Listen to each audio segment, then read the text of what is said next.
நாங்க ஒலி ஆம்மத்தில் முஸ்லிமீன், எல்லா முஸ்லிம்களுக்கும் நலம் நாடுவது. எல்லா முஸ்லிம்களுக்கும் நலம் நாடுவதுங்கிற வார்த்தையில எல்லாம் வந்துடுது. கணவன் மனைவிக்கு நலம் நாடணும், மனைவி கணவனுக்கு நலம் நாடணும், பெற்றோர் பிள்ளைகளுடைய நலம் நாடணும், பிள்ளைகள் பெற்றோர்களுடைய நலம் நாடணும், சகோதரர்கள் ஒருவர் மற்றவருக்கு நலம் நாடணும், ஒவ்வொரு முஸ்லிமும் இன்னொரு முஸ்லிமுக்கு நலன் நாடணும். என்னுடைய நலனா அவருடைய நலனா என்று வந்தால் அவருக்கு எது நன்மை?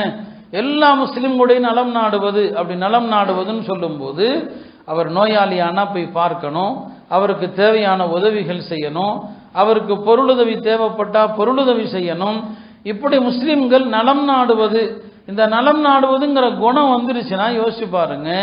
ஒரு முஸ்லிம் இன்னொரு முஸ்லிமுக்கு அநியாயம் செய்ய மாட்டான், ஒரு முஸ்லிம் இன்னொரு முஸ்லிமை ஏமாற்ற மாட்டான், ஒரு முஸ்லிம் இன்னொரு முஸ்லிமுக்கு துரோகம் செய்ய மாட்டான். ஏன்னா நலம் நாடக்கூடியவராக இருக்கிறார். நலம் நாடுதல் என்பது பெருமானார் அதற்கு கொடுத்த முக்கியத்துவம் என்னன்னா, சஹாபாக்கள் இடத்துல பையத்து செய்கிற போது இந்த வார்த்தையை கண்டிப்பாக சேர்த்துக்கொள்வாங்க, அந்நுஸ்ஹலி குல்லி முஸ்லிம், எல்லா முஸ்லிம்களுக்கும் நலம் நாட வேண்டும் அப்படின்னு சொல்லி. ஜரீர் இப்னு அப்துல்லா என்று ஒரு சஹாபி, அவர் ஹிஜ்ரி 10ஆம் ஆண்டு ரமதான் மாதத்துல தான் முஸ்லீம் ஆனார். நபி ஸல்லல்லாஹு அலைஹி வஸல்லம் அவங்களோடு அவர் இருந்த நாட்கள் 2 மாச காலம்தான். ஆனா அந்த 2 மாசத்துல ரசூல் ஸல்லல்லாஹு அலைஹி வஸல்லம் அவங்களோடு நெருங்கிய தோழமை கொண்டவராயிட்டார். அவரை எப்போ பார்த்தாலும் அவரை பெருமானார் ஸல்லல்லாஹு அலைஹி வஸல்லம் பார்த்தா சிரிப்பாங்க, ரொம்ப அழகாகவும் இருப்பார் ஜரீர் இப்னு அப்துல்லா. அவர்கிட்ட பெருமானார் ஸல்லல்லாஹு அலைஹி வஸல்லம் அவங்க எல்லா முஸ்லிமுக்கும் நலம் நாடணும்னு சொல்லிட்டாங்க, அவ்வளவுதான். அவர் எல்லா இடத்திலும் அதை கடைபிடிப்பார். ஒரு முஸ்லிம் நலம் நாடுதுன்னா என்னங்க? நீங்க வியாபாரியா இருந்தீங்கன்னா வாங்குறவனுக்கு நலம் நாடணும், நீங்க பொருளை வாங்குறவரா இருந்தீங்கன்னா வியாபாரிக்கு நலம் நாடணும். என்னுடைய நலன் இல்லை, அவருக்கு எது நல்லது? அப்படிதான் ஜரீர் இப்னு அப்துல்லா அவர்கள் ஒரு முறை ஒரு குதிரையை வாங்கலாம் என்று எண்ணினார்கள். அந்த குதிரையை தன்னுடைய அடிமை அனுப்பி விலை பேசினாங்க. 300 திரகம் என்று விலை பேசி அந்த அடிமை வாங்கிட்டும் வந்துட்டார். ஆனா ஜரீர் இப்னு அப்துல்லா பார்த்தாங்க, ரொம்ப பிரம்மாண்டமான குதிரையா இருக்குது, இதுக்கு 300 திரகம் இல்லை, 400 திரகம் கொடுக்கலாமே. உரிமையாளரை கூப்பிட்டியப்ப 400 திரகம் கொடுக்குறேன்.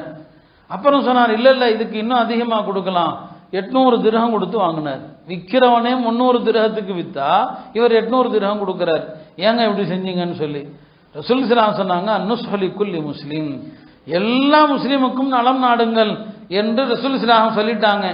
அதனால நான் அவருக்கு 800 திரகம் கொடுத்தேன்னு சொன்னாங்க.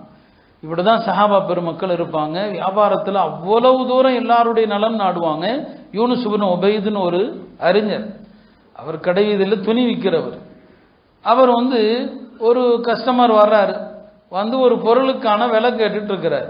அவர் விலை கேட்கிற நேரத்தில் அவருடைய நண்பர் ஒருத்தர் பக்கத்தில் உட்காந்து தஸ்பீஹ் செஞ்சுட்டு இருக்கிறார் சத்தமா. யூனுஸ் சொன்னாங்க, எப்பா என் கடையில் உட்காந்து நீ சத்தமா தஸ்பீஹ் செய்யறதுனால என்ன ஆகும் தெரியுமா?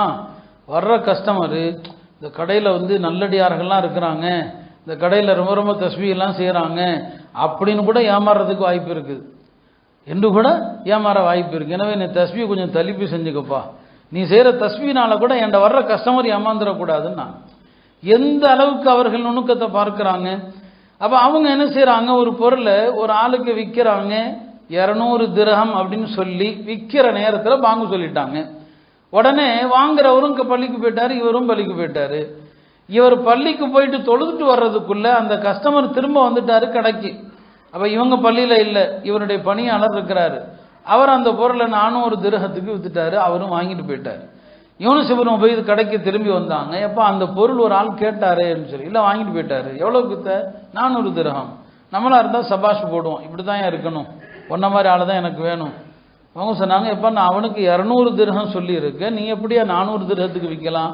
போய் ஆளை கூட்டம் போ, போய் ஆளை பிடிச்சிட்டு இங்க பாருப்பா, நான் பேசினது 200 திரகம், இவர் 400 திரகத்துக்கு தவறா வித்துட்டாரு, இந்த அப்படி உன்னுடைய 200 திரகத்தை.